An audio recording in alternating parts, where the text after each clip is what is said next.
আপনি বলছেন যে আপনি আপনার মেয়ের জামাই মানে আমারে যৌতুকের টাকা দিছেন, কত দিছেন? 5 লাখ। আচ্ছা, 5 লাখ টাকা আপনি আপনার মেয়ের জামাইরে দিছেন। 5 লাখ টাকা কই পাইছেন আপনি? কই পেছেন মানে? এই আমরা কি ফকিন্নি?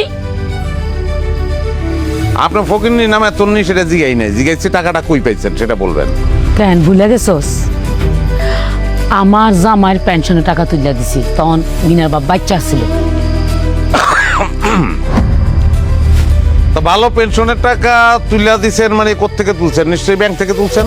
হ্যাঁ, স্যার, টাকা যেহেতু ব্যাংক থেকে তুলছে তাহলে তারিখ অনুযায়ী ব্যাংকে খোঁজ খবর নিলে তো এটার প্রমাণ পাওয়া যাবে যে ব্যাংক থেকে তুলছে কি তোলে নাই। আপনার আর একটা অভিযোগ ছিল যে আমি আপনার মেয়েরে পিটাইছি। তা আপনার মেয়েরে আমি কতদিন পিটাইছি? আমি কি গণ্য রাখছি? প্রত্যেক দিন পিটাইছস। প্রত্যেক দিনই পিটাইছি। আপনি নিজের চোখে কয়বার দেখছেন? কমপক্ষে 8-10 বার নিজের চোখে দেখছি। 8-10 বার দেখছেন। তো শেষ যেদিন পিটাইছি মানে যেদিন আপনার মেয়ে চলে গেছে সেদিন তার আমি কি দিয়ে পিটাইছি? কি দিয়ে পিটাইছি মানে? ওই যে লাঠি দিয়ে পিটাইছে। লাঠি? মানে লাঠির মতো একটা কিছু, আমার না ভালো করে মনে নেই। আপনি মামলা করছেন আপনার মেয়ের আমি পিটাইছি, আপনার মামলার বিষয়ই এইটা, অথচ কি দিয়ে পিটাইছি সেটাই আপনার মনে নাই। এত বড় গুরুত্বপূর্ণ বিষয় আপনি ভুলে গেলেন। না না না, মনে পড়ছে। হাতুড়ি দিয়ে পিটাইছো, আর এটা তো হলো বড় কথা না। কি দিয়ে পিটাইছো, হাতুড়ি দিয়া না বাঁশ দিয়া, এইটা হলো বড় কথা না, আসল কথা না। আসল কথা হইলো তুই আমার মাইয়ারে পিটাইছস। তা হাতুড়ি দিয়ে পিটাইছি আমি, ঠিক আছে। তা হাতুড়ি দিয়ে যদি আপনার মায়ের আমি পিটাই, আপনার মায়ের যে শরীর তাতে তো তার আহত হওয়ার কথা, জখম হওয়ার কথা। কোথায় কোথায় জখম হয়েছে? কি জানি, আমি দেখিনি, ভালো করে দেখিনি, মনে নেই। আপনি দেখেনি নাই, মামলা করছেন আপনি। আচ্ছা যাই হোক, হাতুড়ি দিয়ে পিটাইলে তার আহত হওয়ার কথা, হ্যাঁ। তারা হাসপাতালে নেওয়ার কথা। হাসপাতালে কি নিয়েছিলেন? না। হাসপাতালে নেন নাই? না। তা মামলা কোন সময় করছেন? ওই যে বাড়ি থেকে যাই পরের দিন থানায় যেয়ে মামলা করছি। স্যার, আমার স্ত্রীর আম্মারে আমার আর কিছু জিজ্ঞাসাবাদ করার নাই, আপনি তারে বসতে বলতে পারেন। আর আমি আমার স্ত্রীর সঙ্গে কিছু কথা বলতে চাই, মানে কিছু জিজ্ঞাসা করতে চাই, যদি তার একটু ডাকেন। আচ্ছা ঠিক আছে, আপনি বসতে পারেন, বসেন। নুরুল আমিন, স্যার, মিনু ম্যাডামকে নিয়ে আসুন। ঠিক আছে।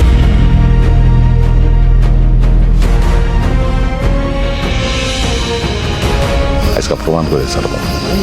আরে দূর, কি কিচ্ছু হইব না, চিন্তাই করো না। স্যার, আমি আমার মেয়েরে নিয়ে আসি। আপনি বসেন, আপনার মেয়েকে আনতে আমার লোক গেছে, চুপচাপ বসে না।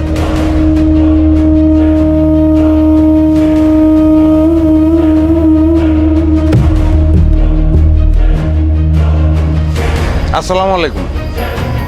ওয়ালাইকুম সালাম। আপনার মার অভিযোগ, আপনারও অভিযোগ যে আপনার মা যৌতুক হিসেবে আমার টাকা দিছিল। কোথায় পেয়েছিল টাকা? আমার মা তো টাকা দেয় নাই, টাকা দিছিল আমার বাপে। জমি বিক্রি করে টাকা দিছে, বুঝলা গেছস? আরে ও কিচ্ছু জানে না। টাকা তো আমি ওর আব্বা মিল্লা পেনশনের টাকা দিছি। আপনি যদি আরেকবার কথা বলেন তাহলে কিন্তু আমি আপনাকে সালিশ থেকে বের করে দেবো। বসেন আপনি। তাহলে জমি বেচা টাকা দিছে, তো জমি কার কাছে বেচছে? জমি ওই যে আমাদের পশ্চিম দিকের জমিটা বেশ লইছে আমার চাচার কাছে। আপনার চাচার কাছে বেচছে? হ্যাঁ আপনি শিওর? হ্যাঁ। স্যার, যদি তার চাচার কাছে বেচে থাকে জমি, তাইলে তো তহসিল অফিস বা ভূমি অফিসে যদি খোঁজ খবর নেওয়া যায় যে আসলেই জমি বেচা কিনা হয়েছে কিনা, সেটা তো জানা যাবে। আপনার আম্মার অভিযোগ, আপনারও অভিযোগ যে আপনার আমি পিটাইতাম। হ্যাঁ, কি দিয়া পিটাইতাম? আমার রড দিয়া, এত বড় একটা রড দিয়ে আমার পিটাইতো। আরে না না না না না না, ও কিচ্ছু জানে না। ও জানলো কেমনি কি দিয়ে পিটাইছে। হ্যাঁ, ও কিচ্ছু মনেও থাকে না। আর তাছাড়া তারে এত মারতে বেহুশ করে ফেলাইছে। ওই তুই কি জানোস না? তুই তো ভুলে গেছস। মানে ওরে হাতু। আপনি চুপ থাকেন, আপনাকে না চুপ করে বসতে বলেছি। বসেন বসেন। স্যার, আমি তো ভুলে গেছিলাম, আমার তো রড দিয়ে না হাত দিয়ে পিটাইতো।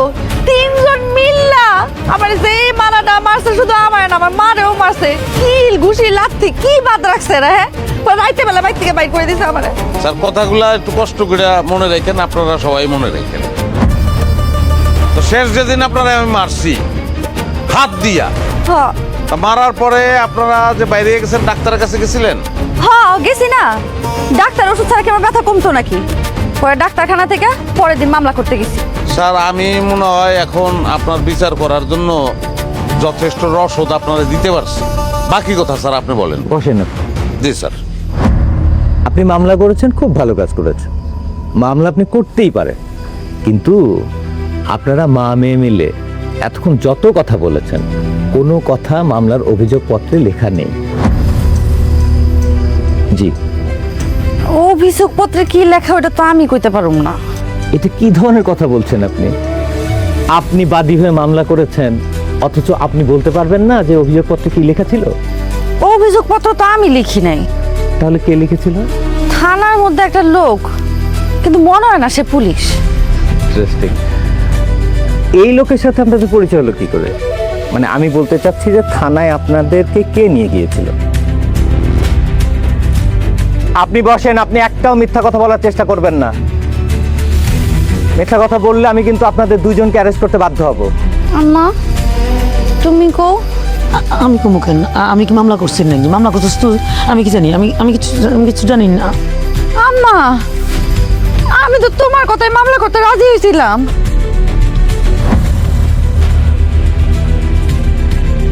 দেখলেন, এতটুকুর মধ্যেই আপনার মা আপনাকে ছেড়ে চলে গেছে। এখন আপনি বলেন, কার কুপরামর্শে আপনি মামলাটা করেছেন? মেম্বার সাহেব, এইখানে কথা কিন্তু যুক্তি না। কথার যথেষ্ট যুক্তি আছে, আপনি চুপচাপ বসেন এখানে। ওনার পরামর্শে আমি পরের দিন মামলাটা করছিলাম। এত বড় সাহস, ভোর গায়ে হাত! দেশ থেকে কি আইন কানুন উঠে গেছে?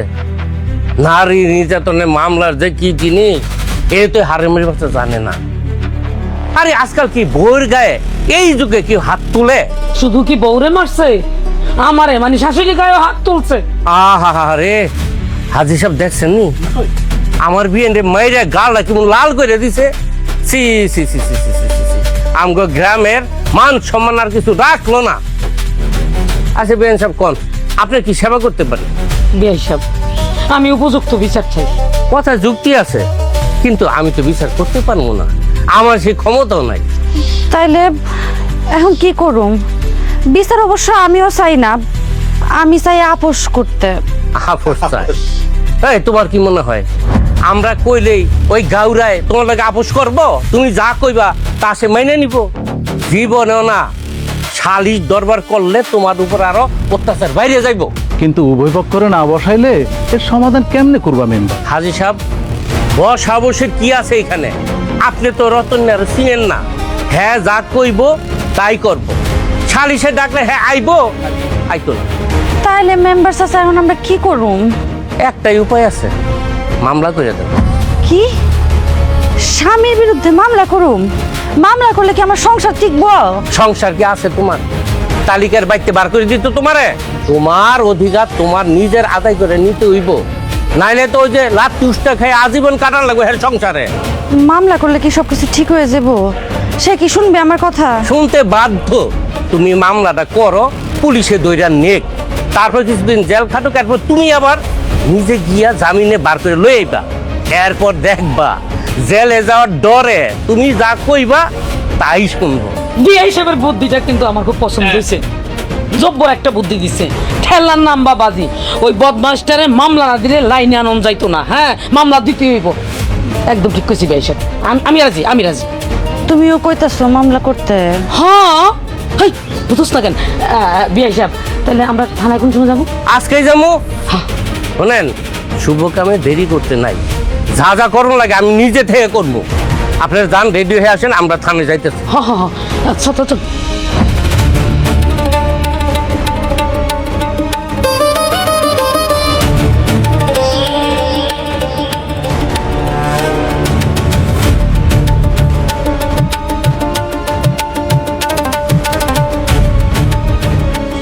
এইটা তুমি কি করলাম মেম্বার? ফকিন্নির পোলা 2 দিন ধরে পয়সার মুখ দেখছে। ওই যে কথা আছে না, মুরব্বীরা কয় কাউকে ধ্বংস করতে হইলে দ্বিতীয় বিয়া করে দাও, আর না হয় মামলা দিয়ে দাও।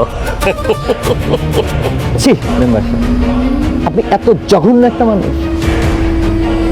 এই মিটিং শেষে আপনি আমার সঙ্গে থানায় যাবেন। আর আপনি মা নামের কলঙ্ক। ম্যাডাম, প্রত্যেকটা দাম্পত্য কলহের পেছনেই একটা তৃতীয় ব্যক্তির হাত থাকে। সেটা নিজেদেরও হতে পারে, বাইরেরও হতে পারে। কখনো দাম্পত্য সম্পর্কের মধ্যে তৃতীয় পক্ষকে হস্তক্ষেপের সুযোগই দেবেন না, তাহলে কিন্তু সংসার শেষ।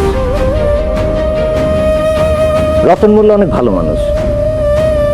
রতন মোল্লাকে আপনার চোখের সামনে ভিসিয়ে তুলেছে আপনার মা।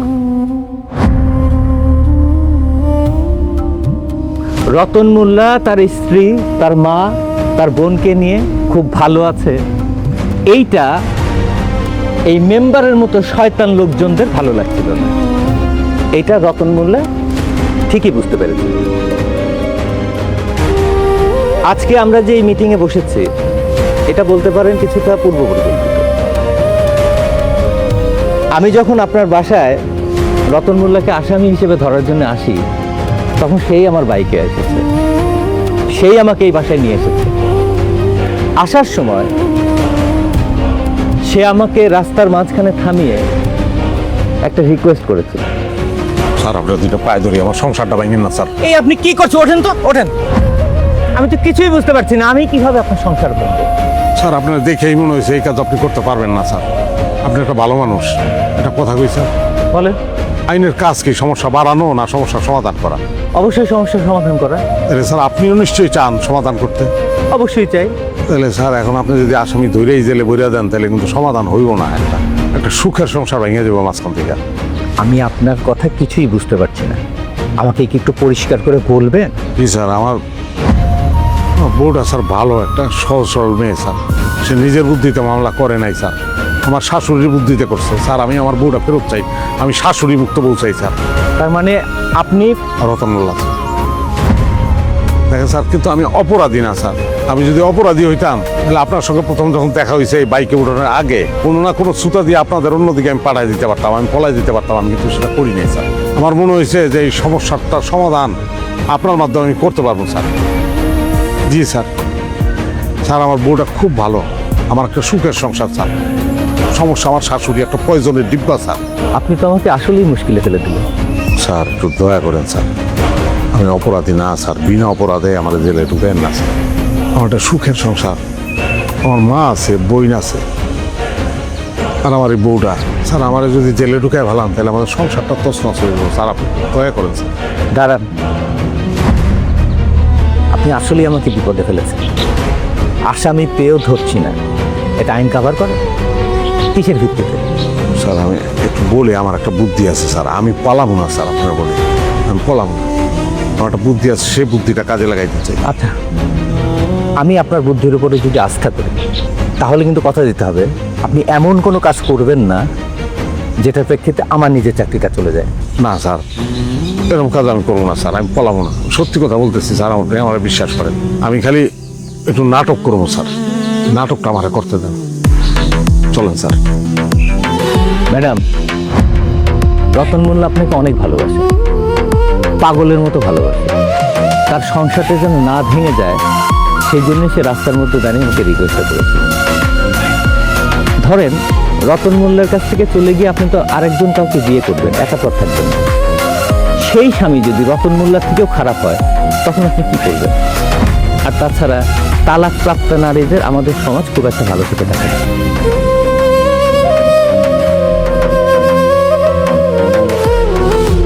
এখন বলেন, আপনি চাইলে আপনার স্বামী, শাশুড়ি এবং ননদকে আমি সাথে নিয়ে যাব। সংসার আপনার, সিদ্ধান্ত আপনার। বলেন কি করব?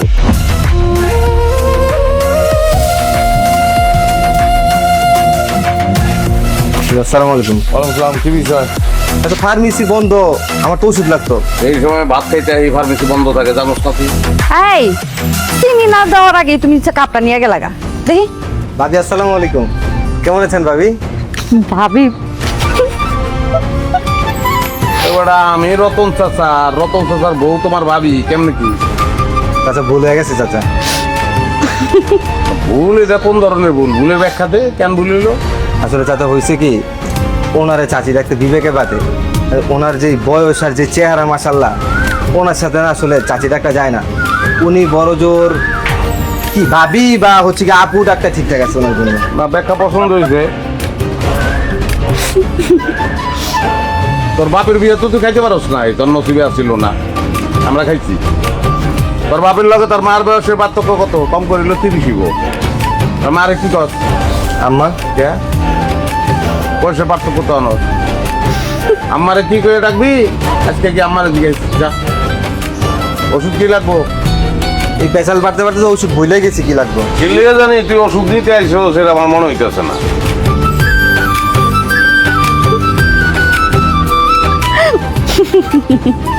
না আসলে পোলাপান তো ভাবিই দেবো। তো কি করুম, হাসুম না? আসো কি এমনি ছায়া থেকো না তো, আমার শরম করে। আমি মানুষের বোর দিকে চেয়েছি, আমি আমার নিজস্ব বোর দিকে চেয়েছি। মিষ্টি হয় না, একটা চুমুক দাও। এক চামচ চিনি দিয়ে দিতেছি আমি। আমি তো চিনি চাই নাই, আমি চুমুক চাইছি। শয়তান।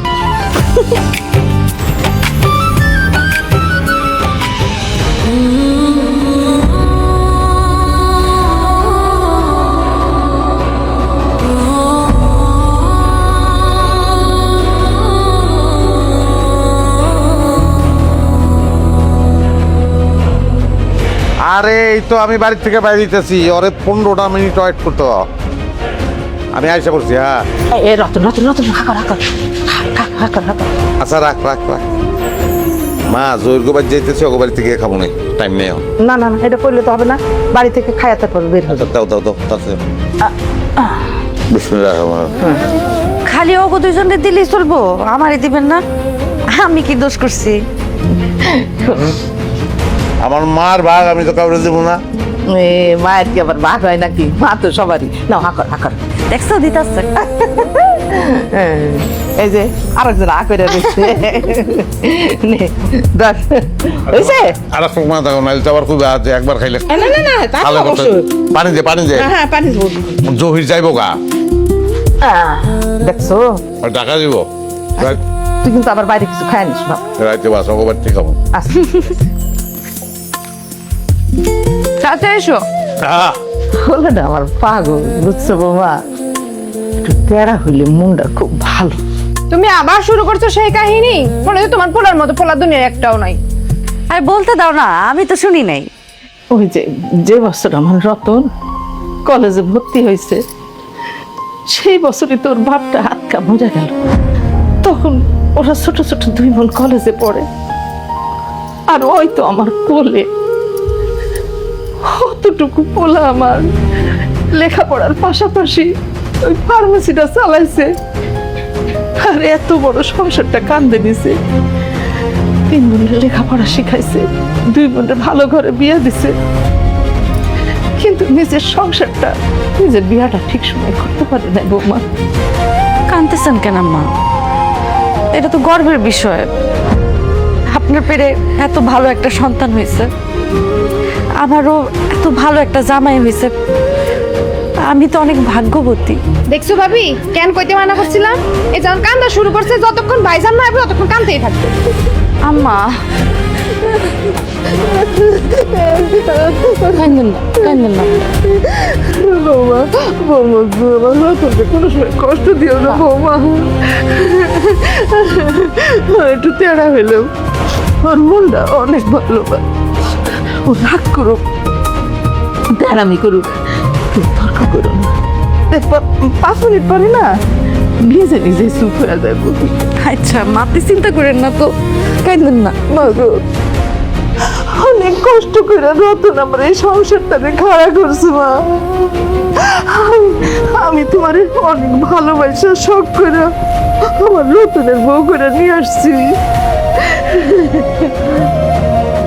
তুমি আমার সংসারের লক্ষ্মী, আমার ঘরের আলো। আমার কাঁদেন না তো, আর কিছু করো না, আমাকে আপনি কাঁদতেছে।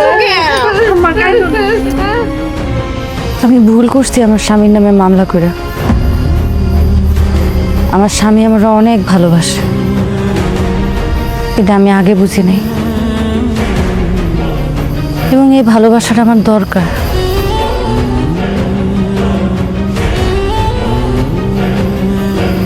তুমি আমার মাফ করে দিও। দোষ তো তুমি করো নাই, দোষ করছে তোমার মায়। এই জন্য আমি স্যাররে বলছি যে আমি শাশুড়ি মতো বলছি। দারোগা সাহেব, আপনি ইতিহাস সৃষ্টি করে দিয়েছেন ভাই। জীবনে মেলা সালিশ টালিশ করছি, মেলা পুলিশ দারোগার লগে পরিচয় হয়েছি, কিন্তু আপনার মতো কাউরে পাই নাই।